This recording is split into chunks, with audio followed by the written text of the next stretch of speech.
Welcome back, National Arena League football fans. I'm here with Seth Tucker now, writer for Strike Mode magazine. As we see the end of this halftime out, Seth, I want to talk to you about this article that you wrote in this week's Strike Mode magazine.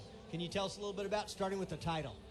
It's Arena's Best Tandem, and it's about Jordan Jolly and Charles McCollum and how great of a duo they are. I originally was going to make the article just on Jordan Jolly, but then when I interviewed Coach Back, he was talking about how they're the best tandem in arena football, and I ran with that instead, changed direction. And that's a high compliment, because these Carolina Cobras, as you've seen and you fans have seen, they have a lot of weapons in the receiving corps. Yeah, exactly. They have Laughing House and they have Barnett, and to pick and Guerra, and to pick any one person is pretty crazy for this offense. Have you had any chance to interact with those two players together? No, I have not. Because I thought of McCollum later, and so I just texted him and asked him some other questions about it. Do you have a sense that these guys have built a real friendship? Oh, yeah, for sure. McCollum's always, when I was asking him, he said their relationship on the field is just, it's freaky how they're so in sync with the passing, and it's shown in this game too. And how important do you think that is to have that kind of bond with your teammates in terms of overall football performance? It's very important. As we saw in the first quarter, the things weren't looking so well for McCollum, but to have teammates that stick around, and they made the right adjustments and were able to, they pulled it back to just 6. What did you think about some of those plays that Jolly made today where he was getting those yards after catch? Yeah, those were really great. He had the great spin moves and was just getting away from all the defenders. It's all a good performance. And I want to go back a step too, Seth, because I didn't get a chance to properly introduce you, because you came on the broadcast last week. But tell me, you're a student, is that right? Yes. I'm a high school student, yeah. So when did you find out you were going to be able to do all of this writing and working with the football team?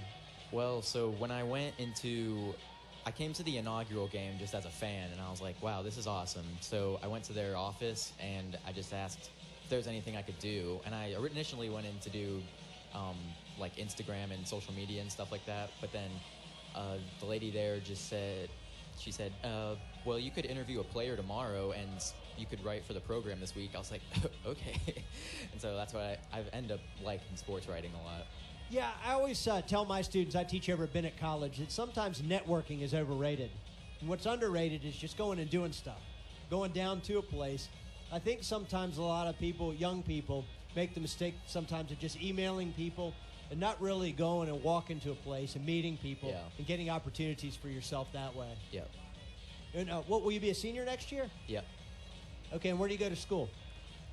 I went to Northern Guilford, but then I'm homeschooled. Okay. So your friends around the neighborhood and stuff, do they get a chance to read when you take the magazine? Do you take extra?